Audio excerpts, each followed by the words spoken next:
From UFOs to psychic powers and government conspiracies, history is riddled with unexplained events. You can turn back now or learn the stuff they don't want you to know. A production of iHeartRadio.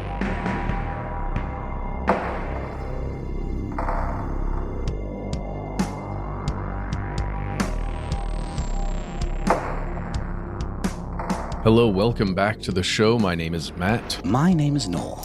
They call me Ben. We're joined as always with our super producer, Dylan the Tennessee Pal Fagan. Most importantly, you are you. You are here. That makes this the stuff they don't want you to know.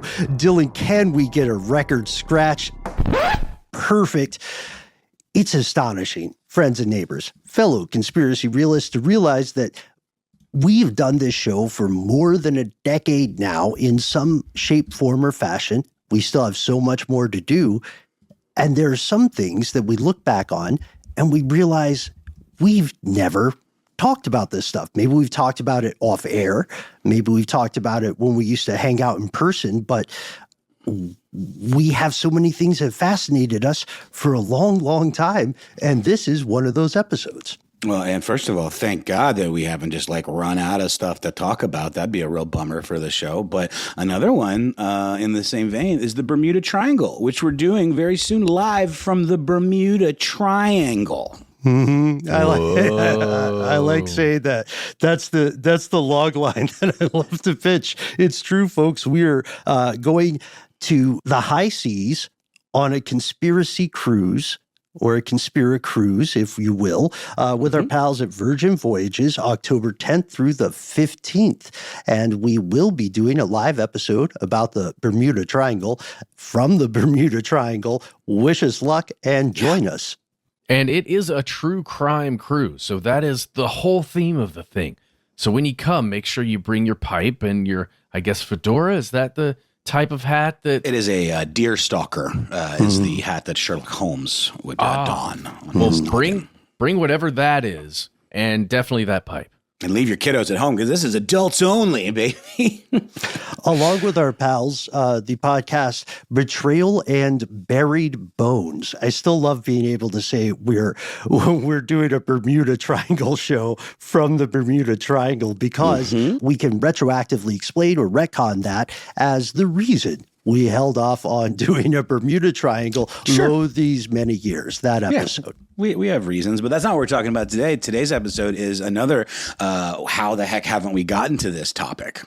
Mm-hmm. Yeah, we're going back to 2009, March 8th, 2009, which is the first episode ever of Ancient Aliens on the History Channel. That's ultimately what we're going back to. And then we're going back even further, way, way back to the beginnings of mankind. Far before we dreamed of the stuff they don't want you to know. Back when this show was a mere glimmer in a dark, inhuman eye, we separately and together asked whether, sometime far before the age of modern civilization, unknown powers may have interacted with the things we call human today, and, in doing so, may have created everything that came after. That's right, folks. This, finally, is our episode on the Anunnaki.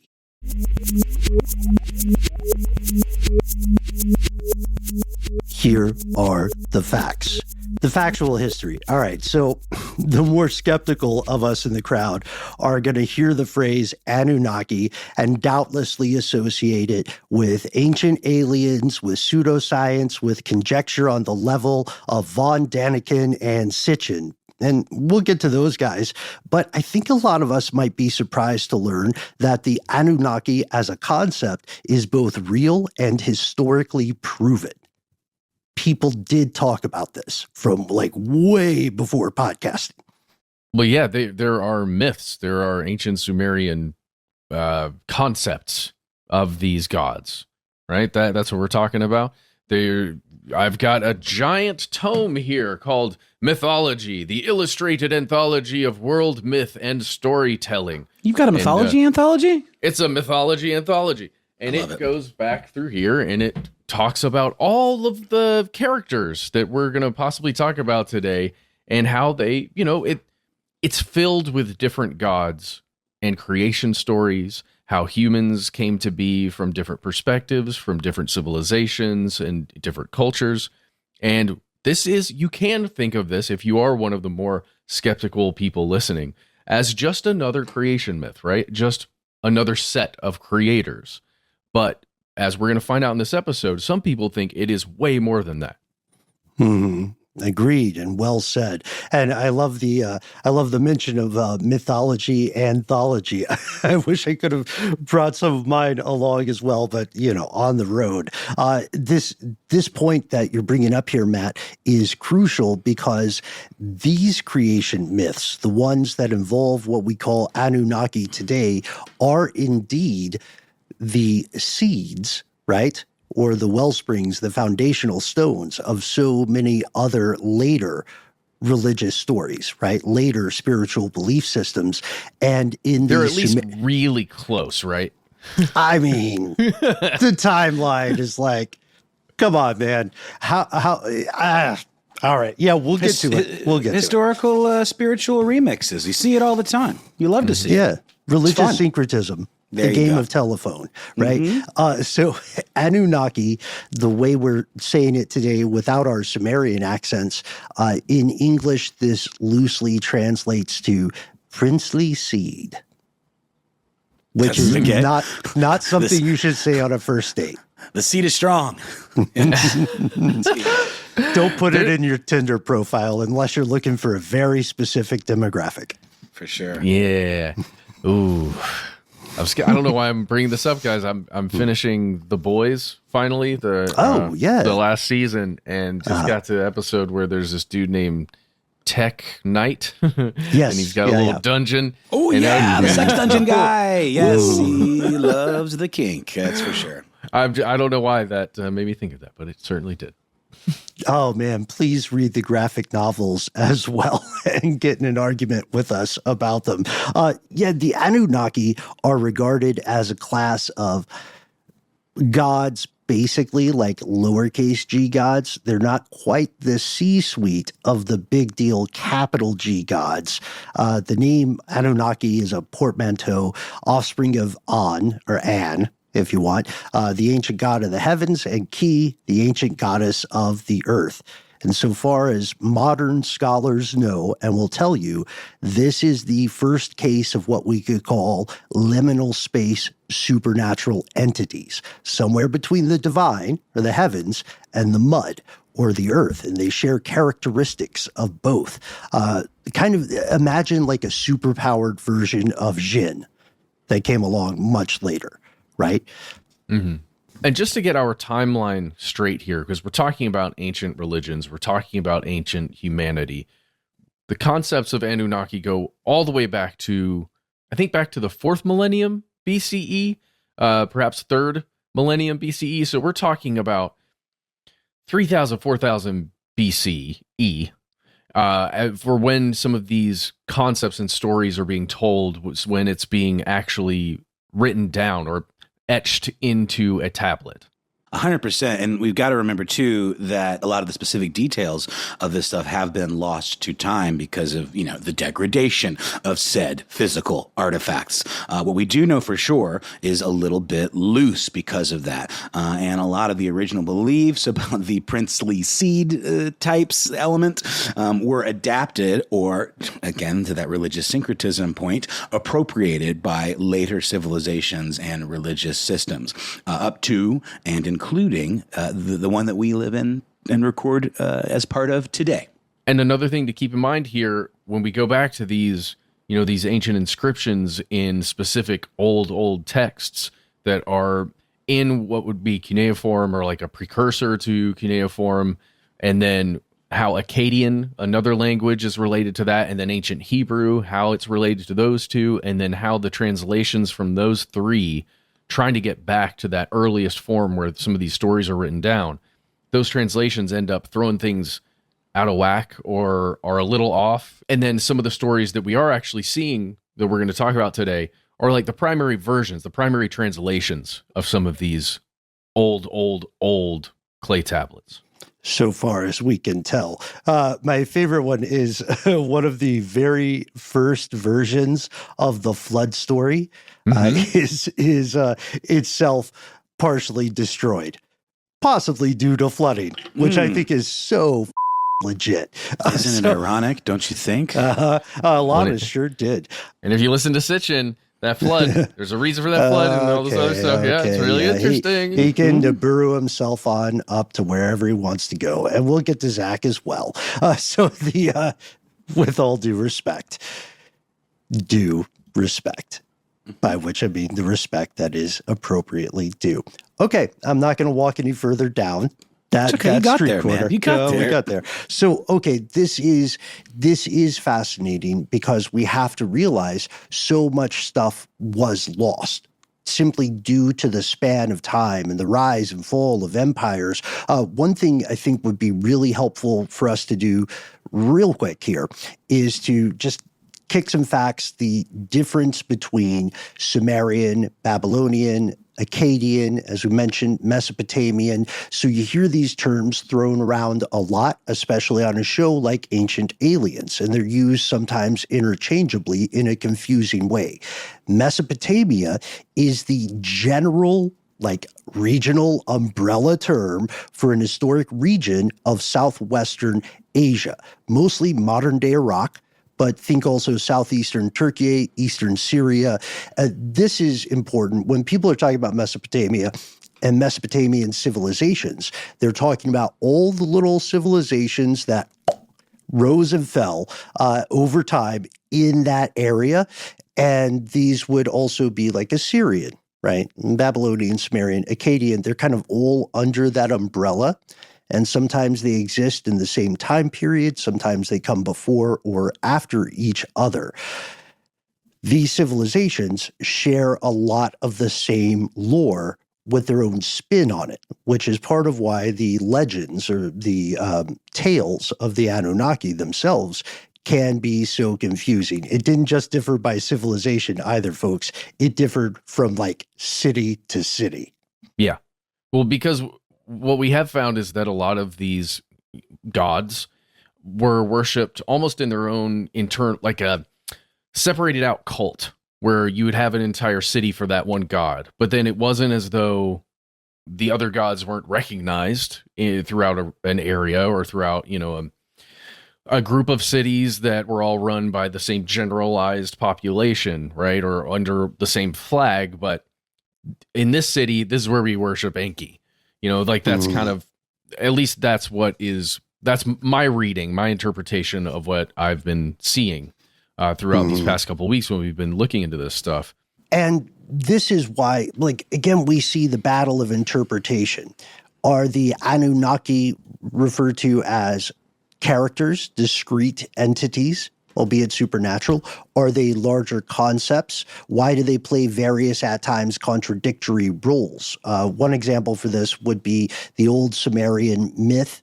I think enough time has passed that we can call it a myth. Enki and the World Order. It's heavily implied or assumed in that tale that the Anunnaki decide the fate of all mortals. At first, they're associated with the mechanisms and activities of the heavens, but time goes on. They're depicted as wielding an increasingly micromanagey, hands-on role in human affairs. Yeah, I'm looking just in that crazy book I was talking about.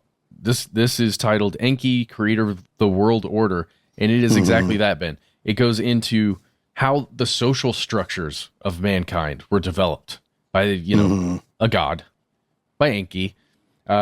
Fascinating stuff. But it's also the creation myth of the earth and its structures. So it's, it is very much Genesis if you look at it pretty closely. He made the sheep, the cattle.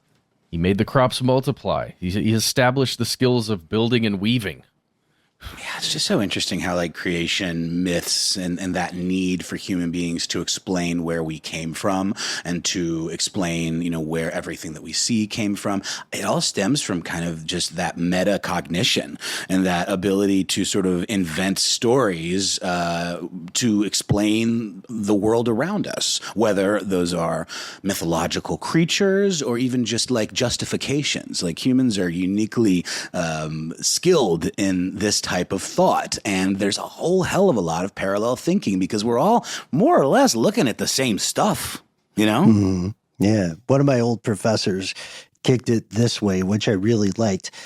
They said, most creation myths are not original, but all creation myths tell you what was important to the oldest civilization in the area at the time. So agriculture, right? The taming of the beast, the understanding of the heavens and mortality. And then you got some weird stuff, right? That may seem regionally specific, especially in plants and animals. Like the Popol Vuh is very heavily into the history and the importance of corn. For sure. Not to mention things like fertility, and generating more humans. There's tons of myth making wrapped up in that. Yeah. And in these stories, specifically this guy, Enki, who's like kind of the primary, he created within all of these things that he made specific gods that were almost under gods to see over everything. Gods like Nidaba, the goddess of surveying, and Nanshe, the goddess of fisheries, and, like all of these different gods that have different purviews over different activities, different things that could or would not be fruitful, I guess. If you think about the human activities that can be done within a city-state kind of thing.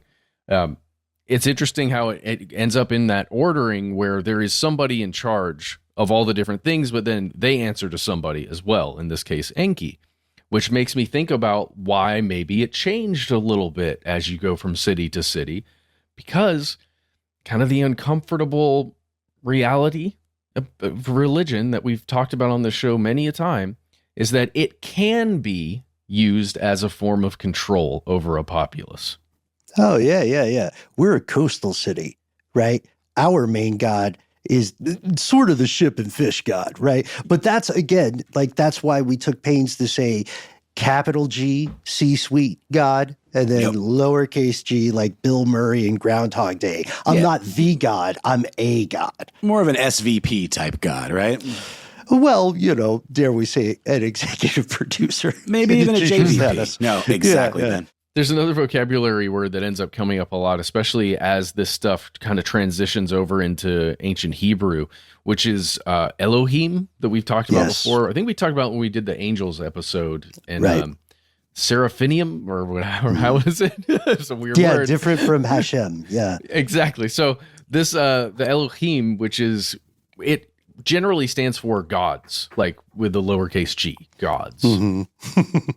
I am trying. I know so many of us listening tonight are trying so hard not to immediately go into 1990s backpacker woke hip hop. When I'm thinking of the gods and the sun and the moon and the earth and the stars and all that. That's not where I go, Ben, but that is an interesting place to go. It's a place people went, right? Because a lot of things rhyme with Elohim, if we're being honest. So we're going back to this idea, and it is a kind of polytheism, right? But like you were saying, Noel, it is a hierarchical polytheism, right? But such that your local Anunnaki, your patron god, which would later, I argue, be echoed in the idea of patron saints, right, in Catholicism, right? I'm not quite human anymore. I got an upgrade, but I'm in charge of these specific things. And please tell us your favorite patron saints, by the way. Yes.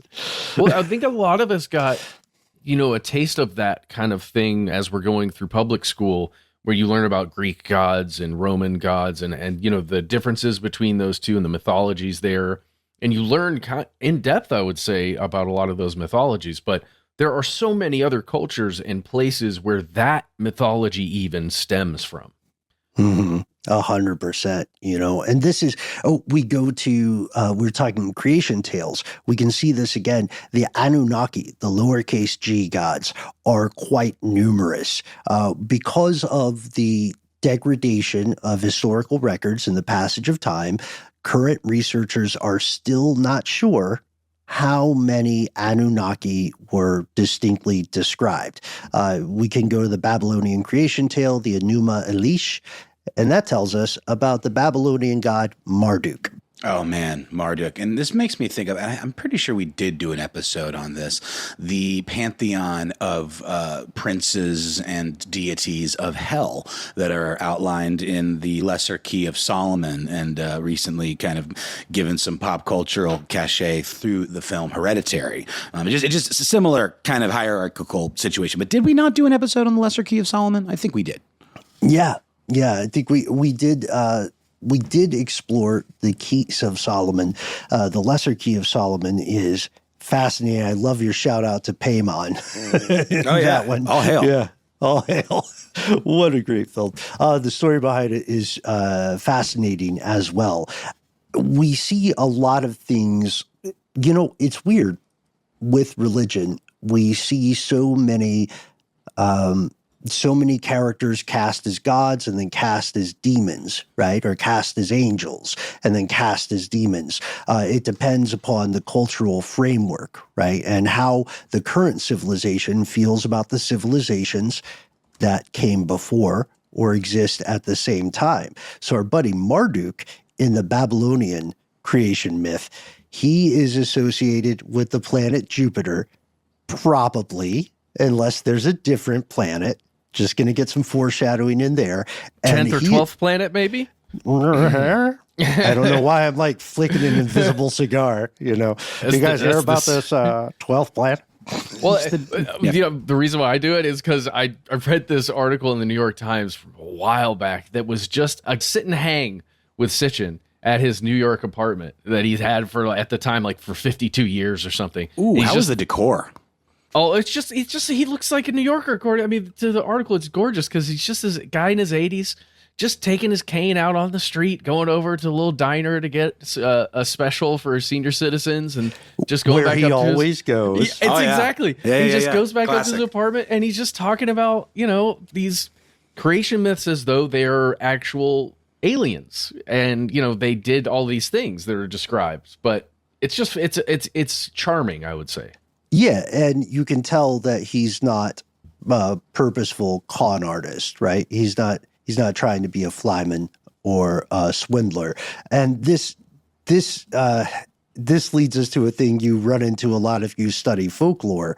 Speaking of the tales, with the version that is given accepted as fact, right? There's a bit of play along literalism. And that's helpful to the science and the study and pursuit of folklore.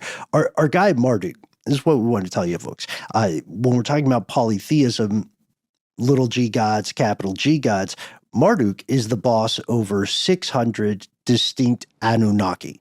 Around 600. He's just a straight up G. Mm-hmm. Right? Yep. He's the second OG kind of. And this is interesting because it helps us kind of suss out the maximum number of Anunnaki as documented. This guy, Marduk, he looks at his 600 something, north of 600 little g gods, and he says, all right, 300 of you, thereabouts, you go kick it on Earth. You're like the resident advisors on in the dormitory of life. And some of you might be in hell. I don't know. We'll just see how it works out. And then the other 300, you are going to stay here with me up top. You're going to run stuff in heaven, and you'll each have a specific job. Well, yeah, and then it gets into interpretation. Like, what does in heaven mean? What does in hell mean?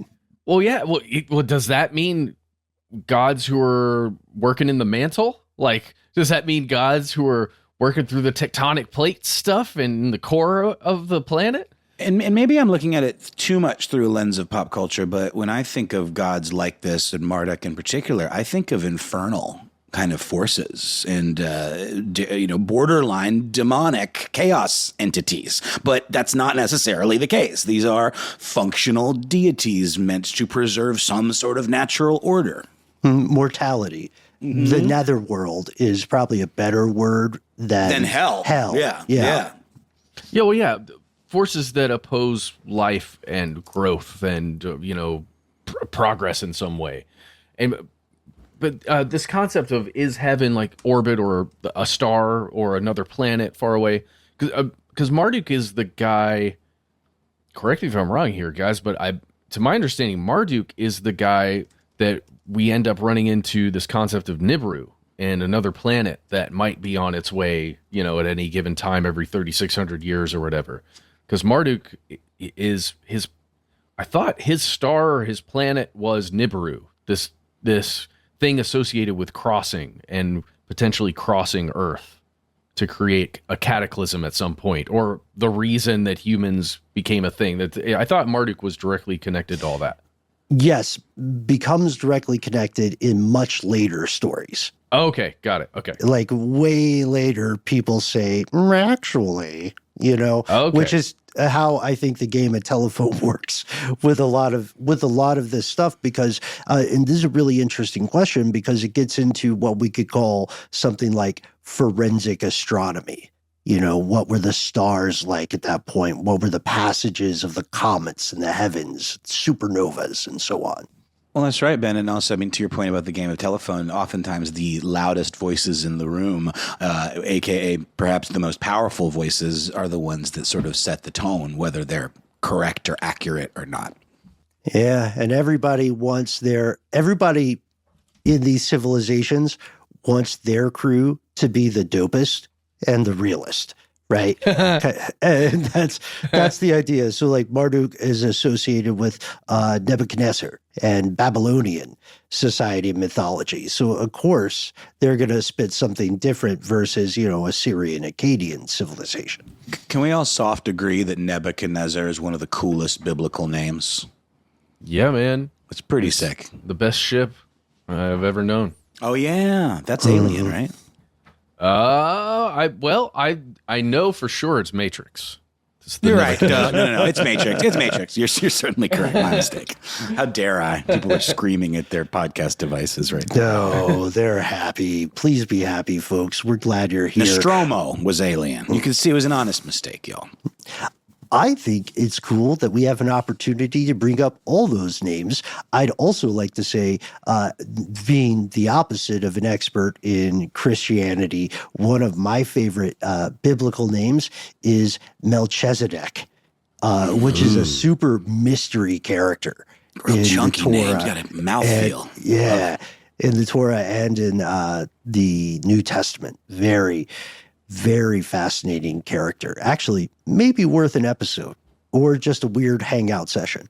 All right, and let's just hit a little shout out to Methuselah. Just putting that out there. And now we can move forward with the story. Hey, let's give it up for Tiamat. Come on. Tiamat, yes. Who doesn't love a little chaos, especially if it's primeval? Melchizedek. Oh my gosh, what a fascinating character. Sorry. Okay, we'll take a word from our sponsor and we'll be right back.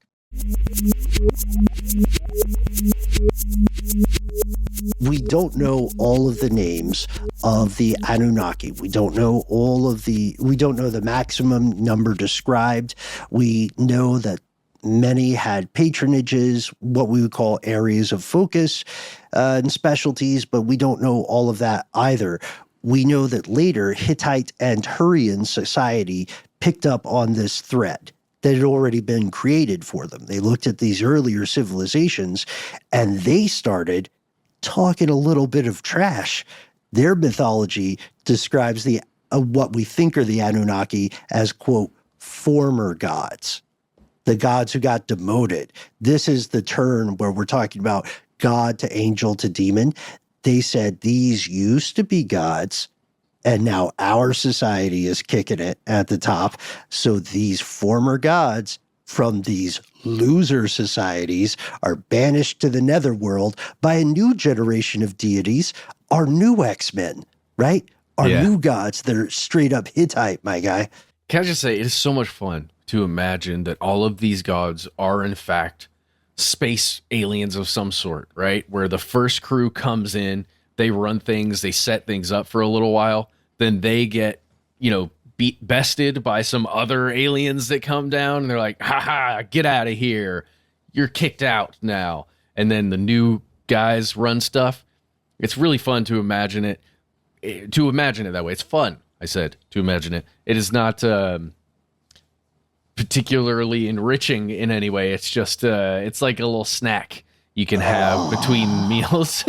I've with great respect and affection, I've got to hold off on perspective on this one until we get a little further in, because I'm so into this that I would say instead, we can't definitely disprove that. You know what I mean? Well, if you were there and you know that's not what happened, or if you hate fun, feel free to email us. Yeah, maybe that's it. It's just, it stirs something in the kid that is me, that did grow up watching like the Alien franchise, Predator franchise, Star Trek, all these things where you just imagine those things, and then you imagine, oh, what if people were trying to convey this way back then, but they didn't have the words and the phrases that we have now and the concepts that we have now, but they did it. Look, it's right there on this clay tablet. I already paid for Chariot of the Gods and the series. Like, I bought those books. I can't get a refund. This can't all be for naught, which a lot of people probably subconsciously are saying. I mean, look, we see the role and importance, the identity of the Anunnaki. They evolve, they change in step with the socio-political values of the dominant cultures of the day. That's why some of these gods literally get demoted from heaven to the underworld, to the netherworld, as you were saying. Isn't that what happened with Lucifer as well? I mean, what an interesting parallel. He popped off. Yeah, he did. He literally he popped was off. running his mouth too much. Yeah, he was sassy. A little too much pride. Exactly. Little Promethean of the guy. So, and a fall story is also has that syncretism, right? A fall from 100%. Grace. Yeah. Or the concept, again, like just the concept that maybe somebody who was running stuff from above had to come down here now and just live amongst all the humans that they created. Yeah, like, oh my God, you guys. Okay, so this is wheat, all right? I know it looks like some bullshit grass, but just walk with me here for a second, all right? And they keep hitting, their Star Trek badge. Like, come on, beam me up, beam me up. It just doesn't work. Like, it keeps going, meh, meh. So, look, sometimes one god would be Anunnaki, and sometimes it would not. It would be a non-Anunnaki god, and here's one of the weirdest things about this. We know that they were cited as witnesses in proclamations and legal agreements.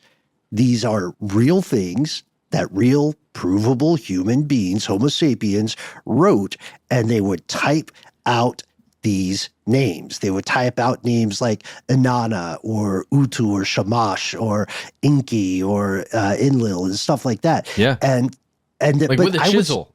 With a chisel. So they had time to think about it. Yeah. And they were chiseling painfully this stuff into stone.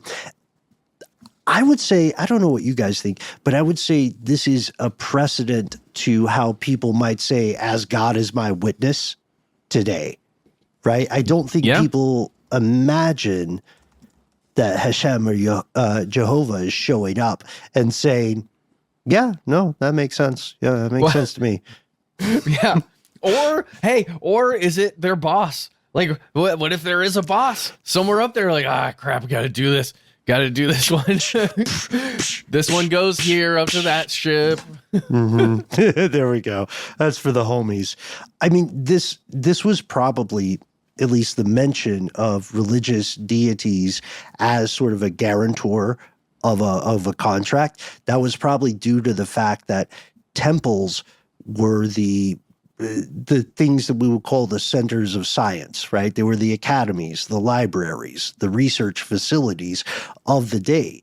They handled a lot of legal work because that's most people who could read were in the religious caste, and they also handled the food distribution. So if everybody in charge of your food system at the top is also a priest, they're going to mention priest stuff. Yeah. I mean, it really does. It makes logical sense, which is generally helpful for all of our understanding of the past, right? Does it make logical sense that they would do something like that? Okay, well, let's go with that one. Right. But, outside of all the other explanations that it could be. And you never see, throughout the entire historical record, you never see proof of a group of people worshiping all of the Anunnaki overall. You find proof over and over, time and time again, of people worshiping particular popular Anunnaki. I'd like to kick my favorite analogy for this. This is what I think the best modern comparison is. I want to pick Pittsburgh because we got some excellent letters from our Pittsburgh conspiracy realist here.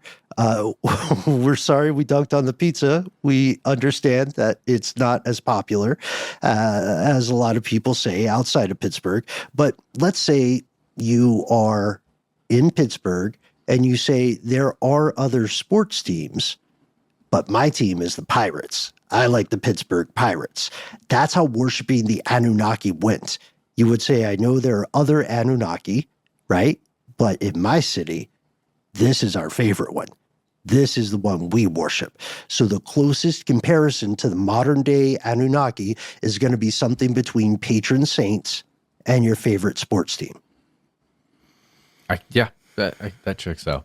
It also makes sense that for all of the different gods, there was a different specific thing that they were in charge of, right? So it would kind of make sense that if you're doing all the wheat stuff, you're going to put the name of the god that has to do with the wheat stuff. I mean, that would make a whole lot of sense. And then if you're out on a boat fishing every day, maybe if you write tablets or you're calculating, the amount of fish you caught and sending it back, maybe you put that god on it. Well, it's the origin of worship, isn't it? Right? I mean, like the functional origin of worship, where if you praise and offer sacrifice and, your loyalty, et cetera, to a certain deity that is in charge or oversees a certain sector of the economy, let's call it, or just like the agricultural world or whatever, conditions that are required for your subsistence, maybe you'll get a little bit of a boon, maybe that God will look down more fondly upon you. Well, what are you going to do? You're going to be one of those clowns out on the high sea praying to the god of the plains? Come on, man. Makes no sense. Get it together. Yeah. That's how you end up with Altoona pizza. Well, and it's also interesting too how we no longer necessarily need that kind of relationship with God. So, modern religion tends to be less focused on like the seasons or, the harvest. And it's just a little more about like earning points for the afterlife, as Weird Al would put it. I love it. You know what I mean? Because if nothing is true, then why not play with everything? I'm with that. I'm all behind about that. it. Yes, 1,000,000%. I've turned butter pick and once choose. Or twice. Have fun with it, Yeah. Chipotle approach to spirituality, hand me some avocado, right? Guacamole's extra, Ben. Guacamole's extra. Yeah, so am I. Let's hang. You sure are. So, what if we go to an ad break real quick? Hope it's Chipotle.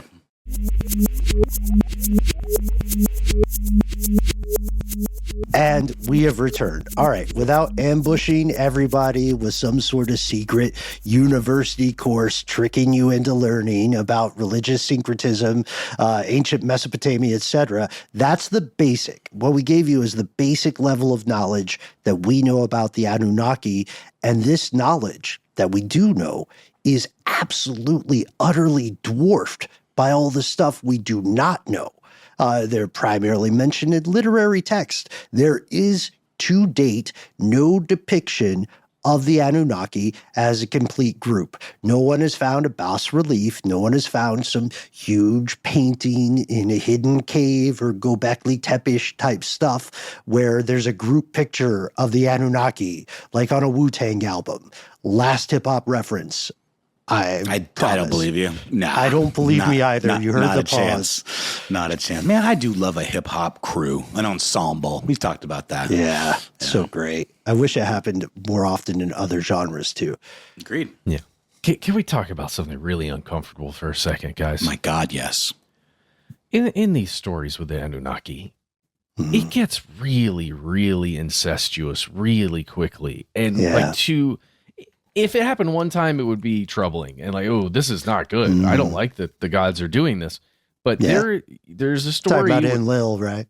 Yeah, there's this story in this this huge tome called Enki and the Island of Dilmun, Dilmun.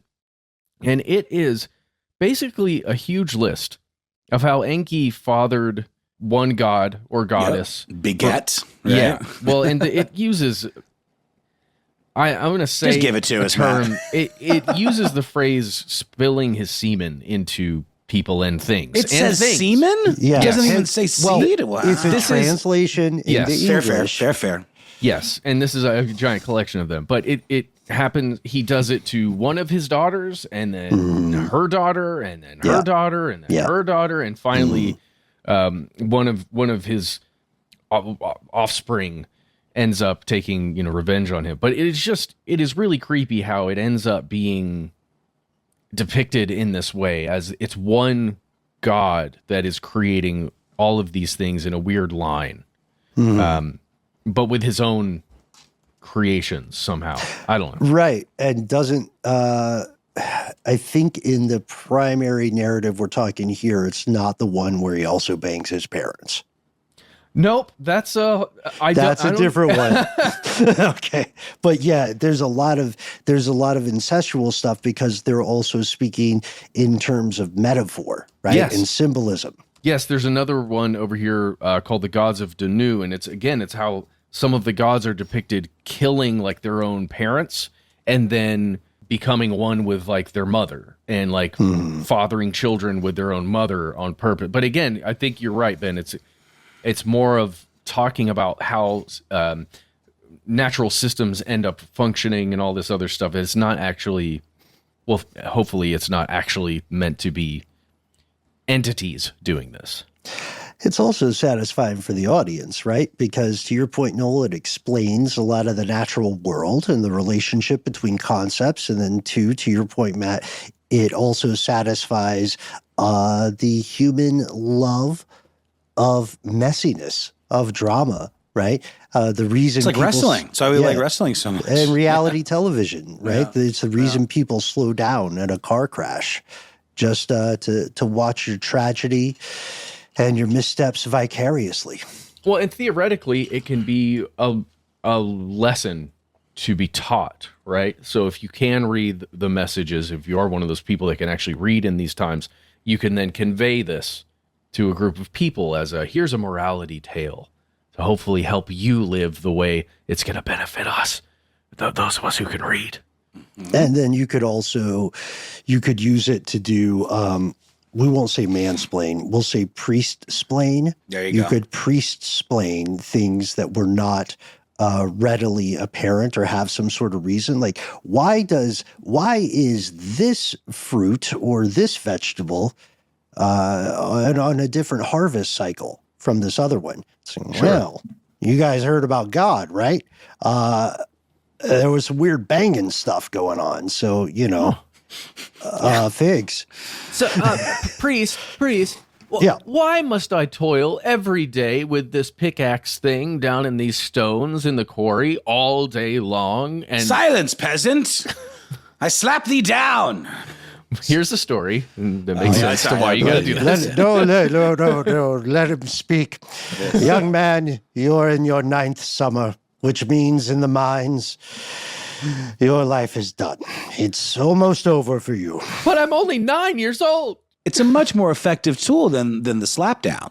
The slapdown, it causes rebellion. It causes resentment. Whereas teaching people and molding them in your image is a long con. And it allows people to become much more malleable when they feel like they have something to gain. 9-year-old, as you know, slavery is widespread and super cool. And as is the will of Marduk. As is the will of Marduk. Yes. And your new name shall be after the god of seeking untold treasures in the deep. 9-year-old Underdig. Now, excuse me while I spill my semen all across the land. As Marduk wills. Indeed. He did that in the story. He spilled it on the lands and created all kinds of strange fruits and food.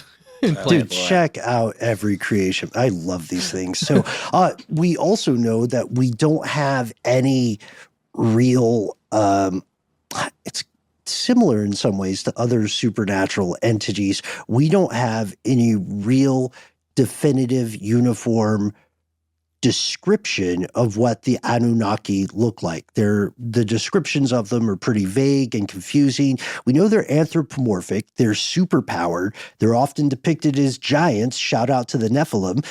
They're often... This is one, I don't know if this got you guys the way it got me. They often have a specific kind of drip or swag. It's called malam. It's the garb of heroes and giants and demons and certain powerful kings. And it's less like actual clothing. It's more like a vibe. Yeah, tell you, spacesuits, bro. Come on. You can totally see why someone getting really into this and starts to see a picture and they're like, oh, what? Oh, yeah, they're 9 feet tall. They wear weird clothes. They came from the sky. Come on.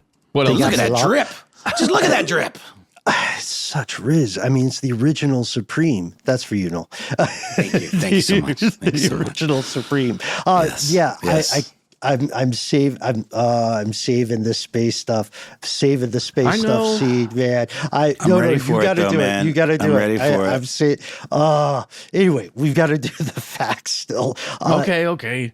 No, we're in a great spot. So, how would you know Balaam if you encountered it? According to the scant historical records, you would experience something called Ni, as in nights of.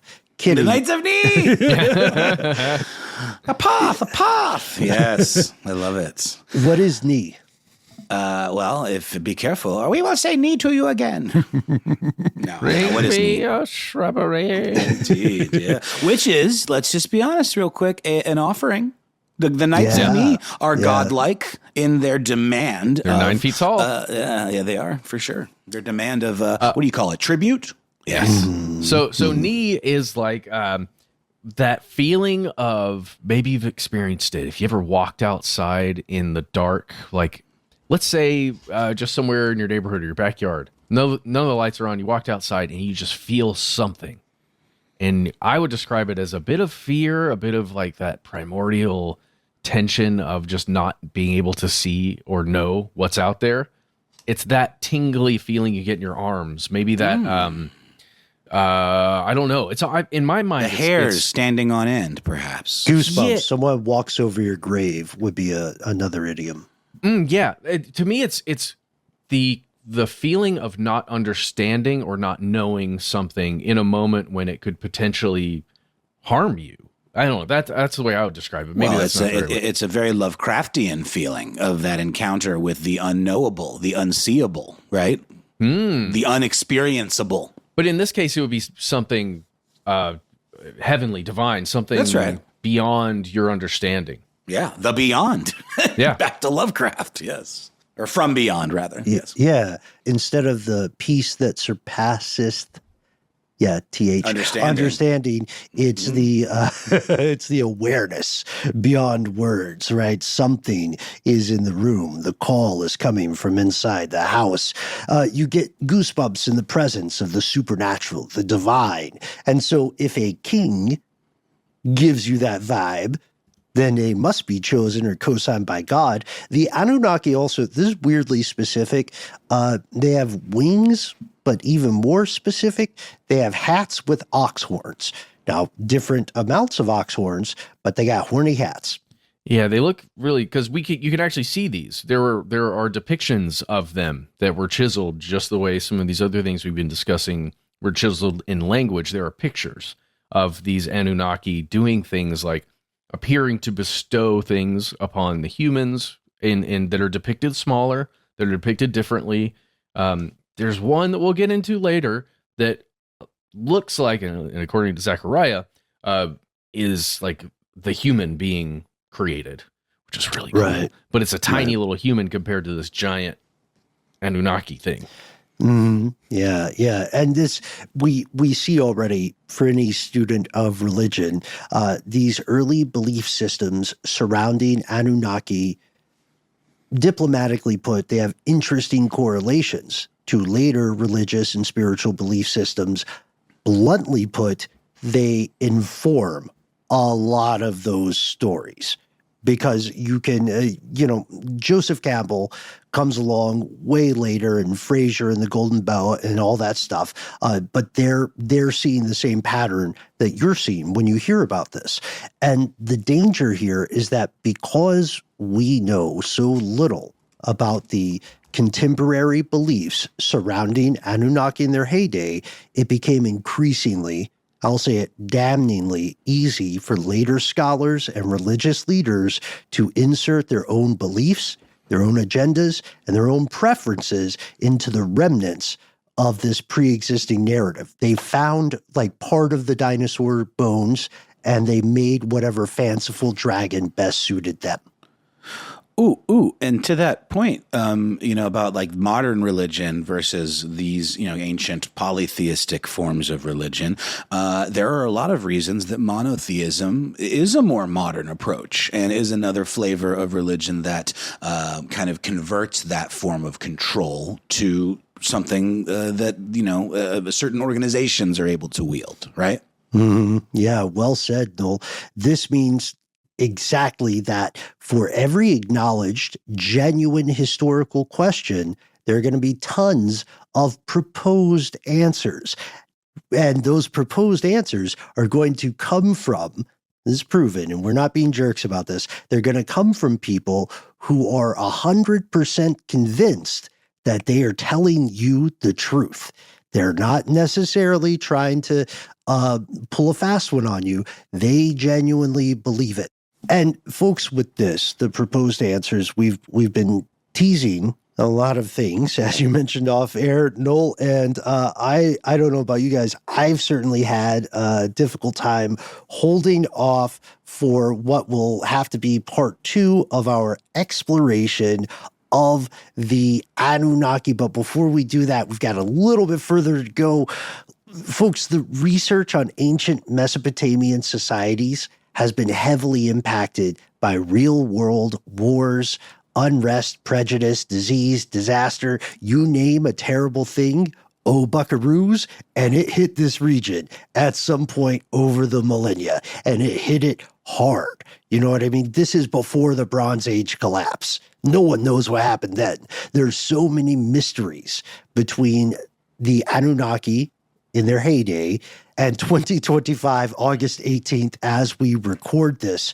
So this dearth of evidence combined with the difficulty of genuine research, we see again and again those attempts to interpret or influence the modern understanding of Anunnaki. And we're going to see this as a pattern that continued way before podcasting.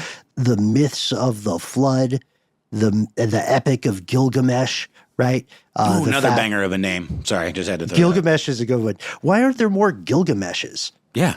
And where's Gargamel in all of this? That's the important question. Yes, the original OG Gargamel. Just talking about the flood, it is fascinating to see a depiction of the Great Flood that wipes out all of humanity except for this one guy that the main god at the time, is talking to, and convinces that guy to turn his house into a boat, and then convinces him to bring animals 2 by 2, mating couples, onto this boat and survive the Great Flood. way before it was written down in a thing called the Bible. Well, and it's this idea of like a great reset. You know, that appears in multiple places because the gods, the god or gods, are angry at humanity. The humans aren't doing what they were supposed to do. They're not doing it right. So let's just wipe the slate clean. Mm-hmm. Yeah, well, you guys know me. I'm a fight the power entity. But with that being said, shout out to our buddy Zisudra, right? The OG Noah. Well, I don't know about Zisudra, but I think I know the Noah story, and I'm excited to hear more about those parallels in the next episode. Mm-hmm. Yes, yes. So say we all. What are these things that are vaguely referred to over and over again, often in contradictory terms, transforming over time, even in ancient eras? Beep us here, Dylan. What the were or are these entities? Some folks believe they have the answers. Depending on who you ask, the news is very, very good or very, very, very. Tune in for part 2. Find us online. Man, such a tease. So say we all. You can also give us an email. You can call us on the telephone. You can find us. We already said it. On the internets. But where, pray tell? Where? Oh, my goodness. Well, I'll just tell you about that. You can find us at the handle Conspiracy Stuff, where we exist on Facebook with our Facebook group. Here's where it gets crazy on X, FKA, Twitter, and on YouTube with video content galore for you to worship at the altar of. You can also find us on Instagram and TikTok at Conspiracy Stuff Show. You can call us. Our number is 1-833-STDWYTK. When you call in, it's a voicemail. You're going to leave one. You get 3 minutes. Give yourself a cool nickname and let us know within the message if we can use your name and message on the air. If you'd like to send us text via an email, maybe attachments, hyperlinks, anything, why not send us a good old-fashioned email? We are the entities that read each piece of correspondence we receive. Be well aware, yet unafraid. Sometimes the void writes back. Genesis 14:18. And Melchizedek, king of Salem, bought out bread and wine. Now he was a priest of God Most High. Conspiracy at iHeartRadio.com.